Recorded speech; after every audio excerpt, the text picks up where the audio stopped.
Otan lagi sedih nih. Membaca berita adanya serangan monyet terhadap warga desa Subo, Kecamatan Pakusari, Kabupaten Jember, Jawa Timur. Kebayang gak sih gimana kalau terkena gigitan si monyet? Secara ia punya taring yang sangat besar dan tajam. Ih, serem.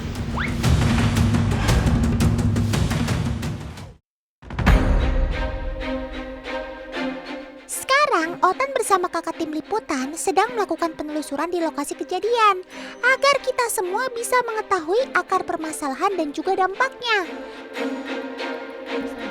Ini adalah Nenek Jani, salah satu korban gigitan monyet liar. Kasihan nenek, dengan kondisi yang sedang sakit, malah jadi sasaran monyet nakal. Sekarang keadaannya makin memburuk karena infeksi yang dideritanya.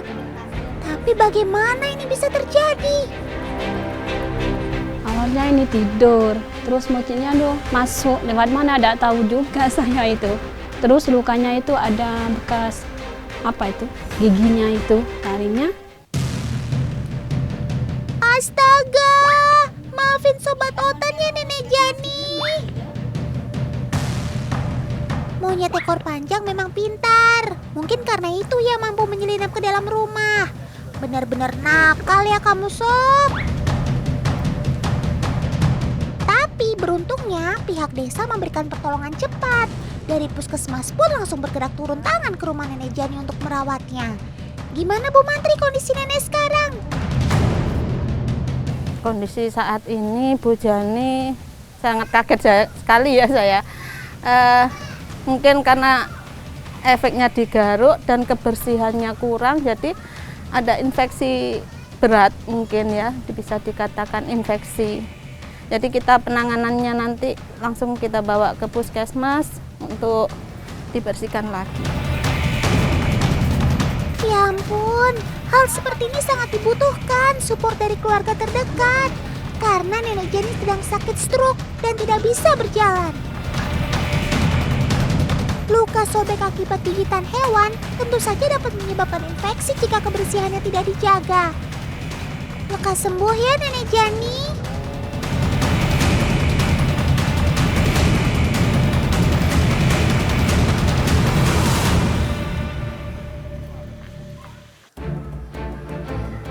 Monyet ekor panjang atau yang memiliki nama latin Macaca fascicularis adalah kelompok primata yang habitatnya tersebar luas.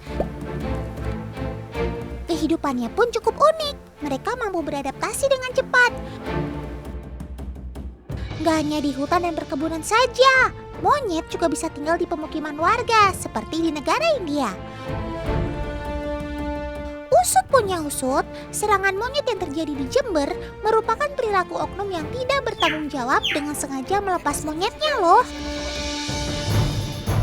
Kalau melihat dari kondisinya, ketertarikan monyetnya itu ke masyarakat, itu karena itu peliharaan dari masyarakat sebelumnya yang dilepas atau sengaja dilepaskan. Nah kan, please teman-teman semua dimanapun berada, bertanggung jawablah dengan peliharaan di rumah. Jangan sembarangan melepas satwa dengan alasan bosan, karena resikonya berbahaya. Sebaiknya serahkan pada petugas BKSDA, karena di tempat ini Sobat Otan mendapat perawatan terlebih dulu sebelum dilepas liarkan. Tapi kalau saran Otan sih, biarkan monyet ekor panjang tetap hidup di alam. Kita masih bisa menikmati tingkah lucu mereka di habitatnya kok. Jadi gak harus pelihara, karena monyet tetap punya sifat liar yang sewaktu-waktu bisa menyerang pemiliknya. Oh iya, serangan monyet ternyata bukan hanya tentang luka, tapi bisa menimbulkan trauma hebat loh.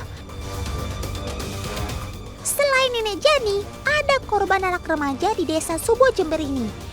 Ia memilih pergi dan menghindari kakak tim liputan. Menurut Ibu Nur Hasanah, monyet masuk ke dalam ruang tamu.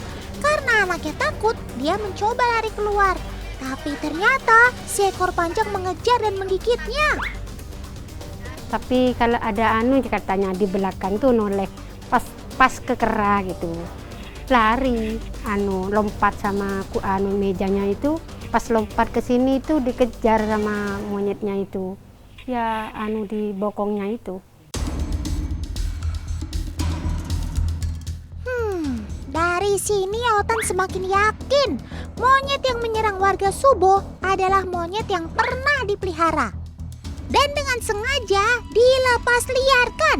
Karena hanya monyet yang pernah dipelihara yang berani mendekati manusia sampai masuk rumah. Sejatinya, monyet liar hanya akan menyerang perkebunan untuk mencari makan dan tidak masuk pemukiman. Tentu saja hal seperti ini menjadi perhatian perangkat desa setempat. Kita bisa lihat sendiri pada hari ini ketika kita mau menemui yang bersangkutan, ternyata tidak pulang ke sini. Nanti kita koordinasi dengan pihak sekolah, saya langsung nemui anaknya juga biar tidak mengalami dampak psikologis yang berkepanjangan. Tuh kan teman, sangat disayangkan. Gara-gara ulah orang yang tidak bertanggung jawab, sampai separah ini akibatnya. Oh iya, tahukah teman? Ada sebanyak 250 jenis monyet yang ada di dunia ini. Dari jumlah itu, monyet dibagi menjadi 2 kelas berbeda, yaitu monyet dunia lama dan monyet dunia baru. Monyet dunia lama berasal dari benua Asia, Eropa, Afrika, dan Australia. Sedangkan monyet dunia baru hanya terdapat di benua Amerika saja. Mereka menghuni hutan Meksiko hingga Argentina. Perbedaan mereka terdapat pada lubang hidungnya. Monyet dunia lama memiliki lubang hidung yang mengarah ke bawah, sedangkan monyet dunia baru punya hidung berbentuk pesek yang terlihat membelah di wajahnya. Oh ya teman, Sobat Otan ini terkenal dengan sifatnya yang rakus. Mereka tidak pilih-pilih makanan. Apapun yang ada di hadapannya pasti disikat. Tapi jangan salah, ternyata monyet sangat menjaga kebersihan makanannya loh. Karena hidup di alam bebas, terkadang dia sering mengais sisa-sisa makanan manusia. Tentu saja kondisinya pun tidak selalu bersih. Oleh karena itu, monyet membersihkannya dulu dengan cara mengusap-usap hingga kotoran tidak lagi menempel. Baru deh masuk mulutnya. Perilakumu itu loh sob, ada aja. Pantesan kamu disebut sebagai primata pintar. Tapi apa iya sih kamu gak bisa nolak makanan? Gimana kalau kita kasih jeruk lemon ini?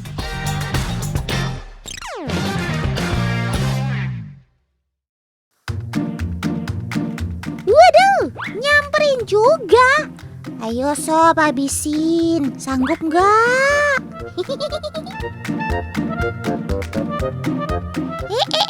Ladalah, malah ditinggalin. Hei sob, itu makanan loh. Nggak baik kalau nggak dihabisin. Asam ya sob. Coba deh monyet yang lain. Loh, cuma diicip-icip terus ditinggalin juga. Ternyata lidah si ekor panjang tidak bisa menerima rasa asam yang terlalu kuat, sehingga Sobat Otan ini menolak untuk memakannya. Beda respon dengan manusia. Saat merasakan rasa asam, ekspresinya terlihat mengerutkan wajah. Sementara monyet biasa aja. Nah sekarang bagaimana kalau pisang ini kita campurin dengan susu coklat? Secara tampilannya pun terlihat kurang bagus. Kira-kira monyet akan bersihkan dulu atau malah dicuekin ya makanan ini? Wih, langsung main comot aja nih. Rupanya cairan susu coklat bukan dianggap sebagai kotoran teman. Buktinya ya langsung main makan aja. Astaga naga, diseruput juga tuh coklatnya. Enak ya sob. Monyet sangat menyukai rasa manis teman. Oleh karena itu ya gak ragu untuk minum cairan susu coklat. Karena ia sudah merasakan saat makan pisangnya. Lidah pengecap si ekor panjang cukup peka untuk membedakan macam-macam rasa. Otan acungin jempol deh sob. Sekarang Otan udah siapin buah salak di dalam toples yang terdapat lubang seukuran tangannya saja. Kalau monyet mengambilnya, secara otomatis tangannya tidak dapat keluar karena pasti terjebak di dalam toples. Apa? Dia melepaskan salak dari genggamannya, teman. Tumben-tumbenan. Weh. Tadi sangka, tadi nyana. Ternyata monyet sadar akan jebakan ini. Pintar sekali sih kamu, Sob. Tapi pintar belum tentu cerdas. Hal ini dibuktikan oleh kemampuan monyet yang tidak menggunakan alat bantu untuk memecahkan masalahnya. Dia tetap berusaha keras dengan kekuatannya. Gigi taring dan tangannya dipergunakan dengan sekuat tenaga. Nah, bisa dibedakan ya teman, antara main akal dan main otot. Oke deh, kali ini Otan ngaku kalau gagal ngerjain kamu. Tapi, Otan masih punya satu kejutan lagi nih, Sob. Ayo Kak, coba godain si monyet dengan senter laser ini. Eits, nggak kena. Bleh. Ayo tangkap, bisa nggak? Si monyet kebingungan teman. Sama halnya dengan kucing. Saat usia masih remaja, Sobat Otan ini punya rasa penasaran yang tinggi. Ia mencoba untuk menangkap sinar laser dengan kekepoannya. Tapi ada perbedaan perilaku loh ketika senter laser ini diarahkan ke monyet dewasa. Mereka justru malah menghindar. Bahkan ada yang lari terbirit-birit. Yang itu yang sama anaknya. Dikira penembak jitu mungkin ya.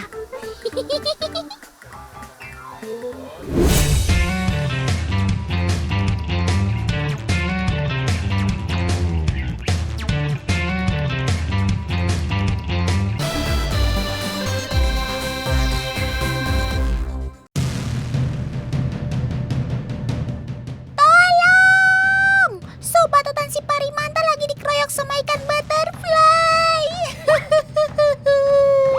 Curang nih, beraninya main keroyokan. Tapi kayaknya si butterfly fish ini bukan lagi ngajak berantem deh, tapi lagi mau membantu membersihkan tubuh si ikan pari. Maafkan Otan yang sudah suzon ya. Yang dimaksud membersihkan di sini yaitu dengan memakan parasit, kulit mati, bakteri, hingga lendir yang ada di tubuh manta. Baiknya kamu, Sob. Jadi sebenarnya di cleaning station ini mereka saling menguntungkan teman. Selain tubuh manta jadi bersih, Sobat Otan si butterfly fish dapat stok makanan. Istilahnya simbiosis mutualisme ya. Cakep. Cleaning station seperti ini biasanya ada di koral atau terumbu karang teman. Uniknya, Parimanta rutin mendatangi cleaning station buat bersih-bersih hampir seminggu 2 kali. Kalau Otan sih bersih-bersihnya sehari 2 kali ya. Ketika berada di cleaning station, Parimanta akan mengurangi kecepatannya untuk dapat dibersihkan oleh rombongan Sobat Otan ini teman.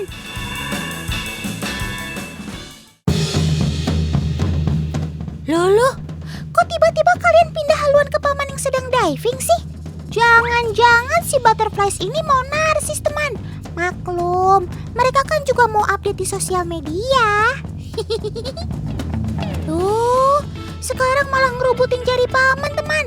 Duh Sob, paman kan kesini buat meliput kalian, bukan mau bersih-bersih kayak si Parimanta tadi.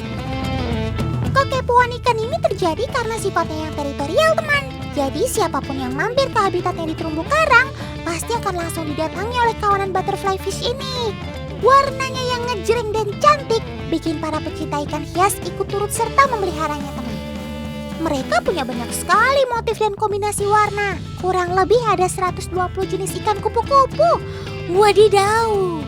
Salah satunya si sunburst butterfly ini, alias ikan kupu-kupu matahari yang dominan berwarna kuning.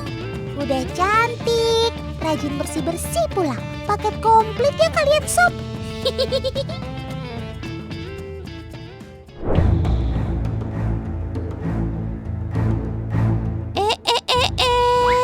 Lagi ngapain paman? Ngintip-ngintip apa sih? Kok gelagatnya mencurigakan? Otan teriakin juga nih. Bentar.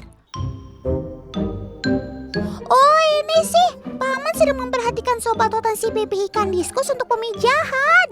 Bikin kaget aja, Paman. Gimana? Udah ada yang berpasangan belum? Kalau udah ada bisa langsung dipisahkan, Paman.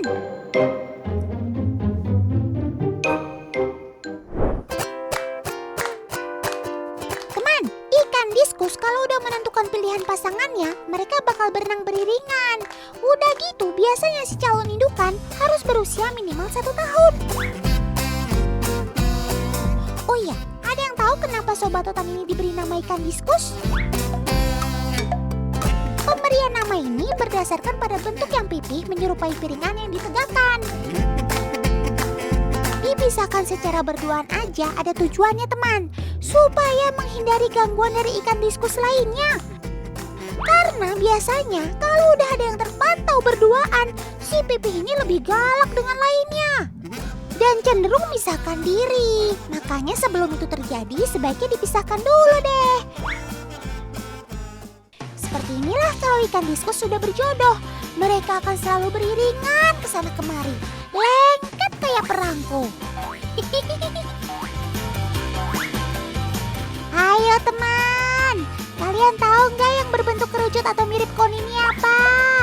Jadi ini tuh untuk media penempelan telurnya si ikan pipih ini, teman. Uniknya, ikan diskus akan bergerak secara vertikal untuk meletakkan telurnya pada kon ini, teman. Karena itulah membutuhkan media penempelan yang vertikal juga. Selama proses meletakkan telur, diskus jantan akan berjaga melindungi sang betinanya. Duh, gentle banget sih kamu, Sob. Kayak otan.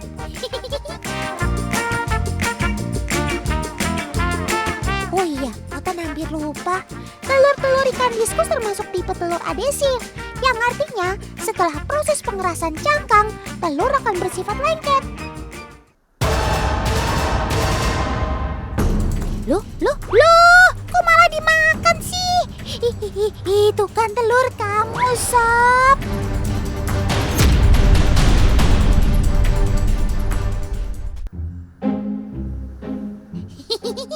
Bercanda, teman. Ini tuh lagi nyelamatin telur yang jatuh kok.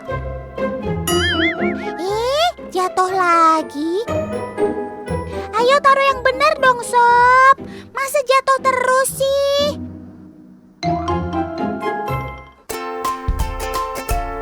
Telur-telur ikan diskus akan menetas sekitar 48 hingga 72 jam, teman.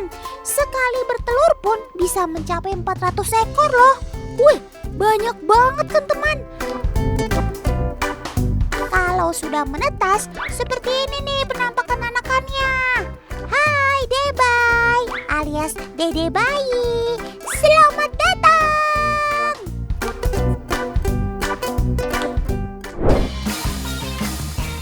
Setelah 5 hari usai menetas, Debay diskus udah bisa berenang, teman.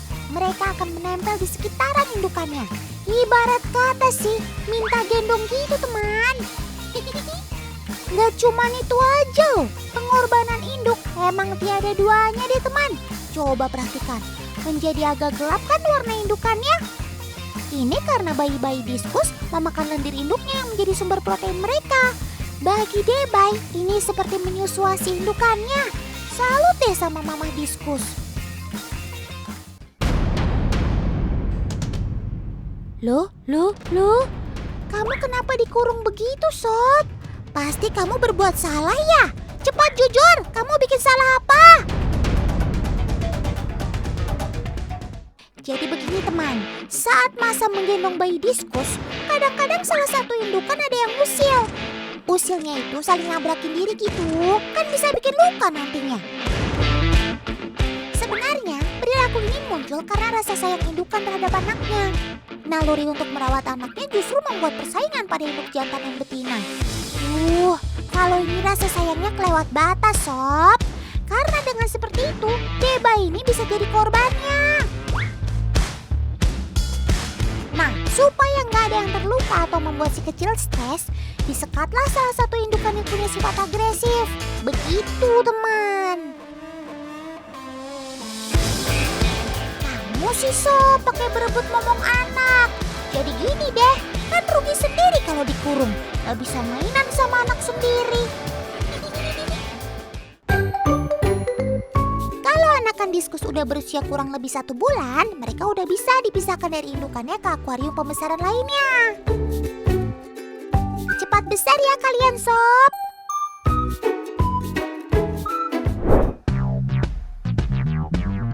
Oh iya, buat kalian teman-teman yang mau memelihara sobat otan si ikan diskus ini, kalian harus punya akuarium yang cukup besar ya.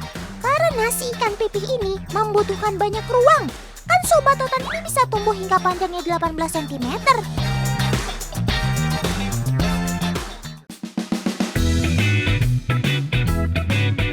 Sobat otan si pipih ini juga memiliki umur yang panjang loh. Bahkan bisa mencapai 10 tahun lamanya. Jadi cocok banget kan untuk dipelihara. Tapi kalian juga harus memperhatikan faktor-faktor yang mendukung untuk umur panjangnya ya teman. Seperti kebersihan air di akuarium dan pakannya. Harus diperhatikan tuh kandungan protein, lemak, dan karbohidratnya. Biasanya sih menggunakan cacing beku ini teman. Manfaatnya banyak dan bagus untuk si pipih cantik ini. Oh iya, ngomong-ngomong pakan, Otan jadi penasaran, ikan diskus ini mengandalkan penciuman atau penglihatan sih untuk makan? Biar gak penasaran, kita coba buktikan aja ya teman.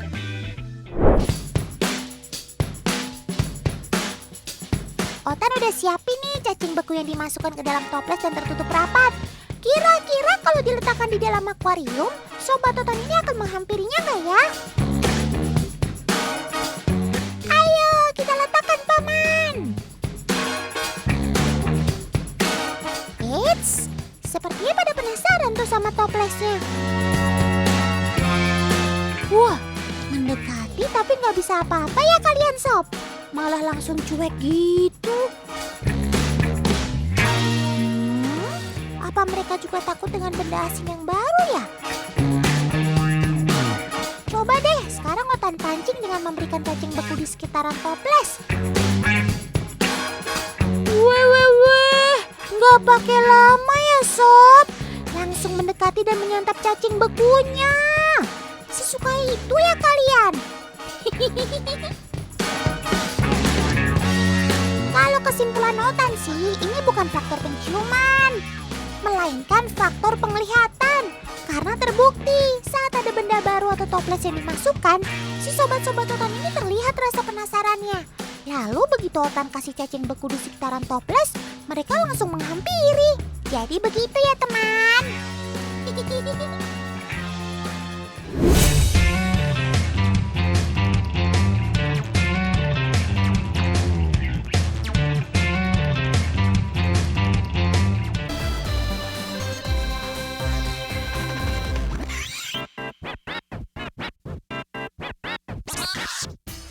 Ada sobat Otan yang punya keahlian gak kaleng-kaleng nih. Untuk mempertahankan diri, mereka mengandalkan semprotan atau semburan dari tubuhnya. Eits, tapi ini bukan semburan dari paman pemadam kebakaran ya. Apa?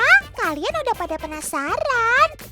Oke deh paman editor, langsung gaspol. Siapa aja nominasinya? Let's go!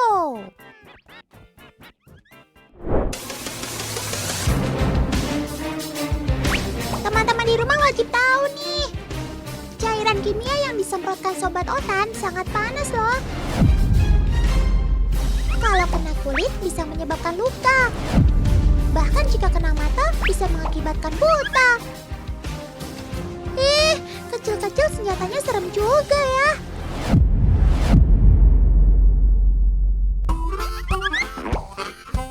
Makanya, teman di rumah wajib hati-hati kalau ketemu sobat Otan ini. Dar, blep. Lihat teman, saat menyemprotkan cairannya, di bagian belakang tubuhnya seperti ada ledakan kecil.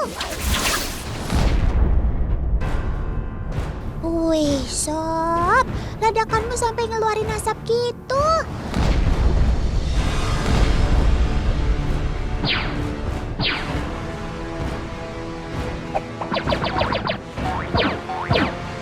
Nah teman, karena kekuatan senjata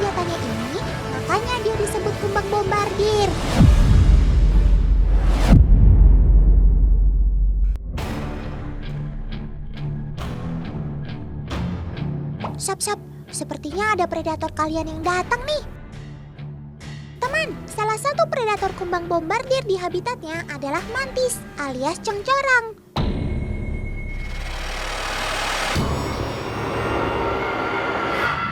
Widih, lihat teman, si mantis sudah pasang kuda-kuda mau nyerang. Wah, kamu kok malah deketin dia sih? Awas jangan terkecoh, itu bukan daun, tapi pemangsamu, Sob. Tuh kan, kamu tertangkap. Tamat deh riwayat kamu, Sob. Dibilangin gak percaya sih. Saatnya mengeluarkan jurus andalan. Siap. Tembak. Dor. Wih, keren banget, Sob. Walau sudah di tangan lawan, kamu masih bisa melepaskan diri. Keren banget deh.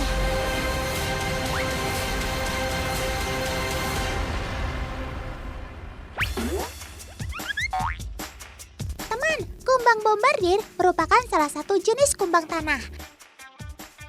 Sobat Totan ini adalah serangga karnivora alias pemakan daging.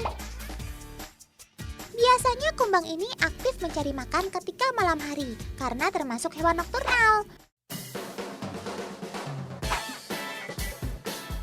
Oh iya teman, senjata cairannya ternyata tidak digunakan oleh Sobat Totan ini saat berburu loh. Cairan tersebut hanya digunakan ketika mempertahankan diri saja.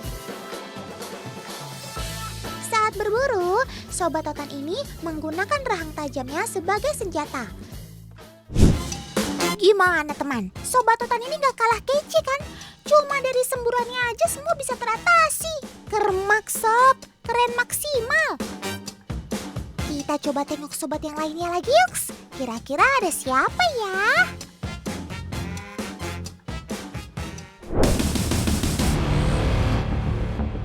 Satu lagi kelebihan Sobat Totan ini yang membuatnya masuk dalam daftar hewan melata yang paling membahayakan.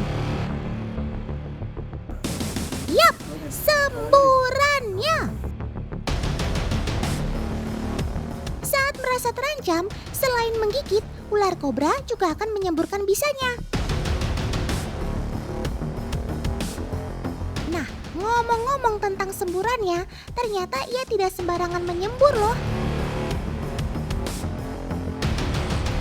Sekarang perhatikan yang satu ini ya.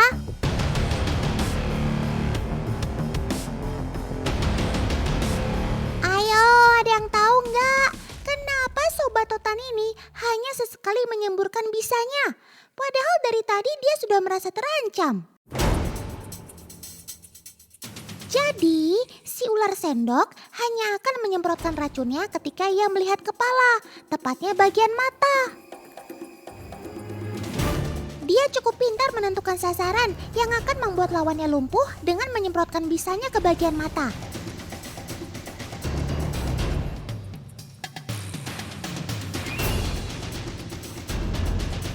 Kandungan neurotoksin pada bisanya akan menyerang saraf dan dapat membuat mata lawannya mengalami kebutaan.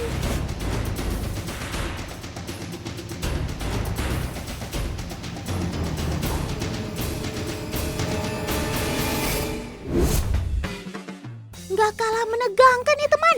Kalau ketemu di jalan sih bikin ngeri-ngeri sedap ya.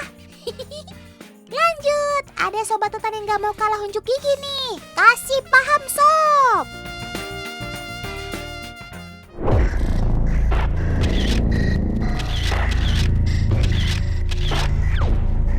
Wah, apa itu? Seram sekali. Bentuknya sih kayak kalajengking. Tapi dia mempunyai ekor yang panjang mirip cambuk. Wah, dia bisa menyemprotkan cairan juga. Perkenalkan teman, dia adalah Vinegarun Scorpion atau skorpion cambuk. Sama seperti si kumbang bombardir, Sobat Totan ini akan mengeluarkan zat asam saat merasa terancam. Dan baunya banget teman, seperti asam juga. Bayangkan seperti apa. Ia menyerang musuh dengan cara menyemprotkan cairan dari bagian ekor ke arah depan, teman.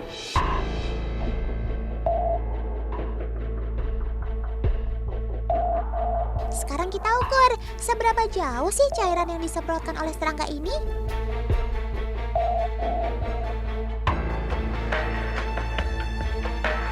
Wah, jauh juga ya.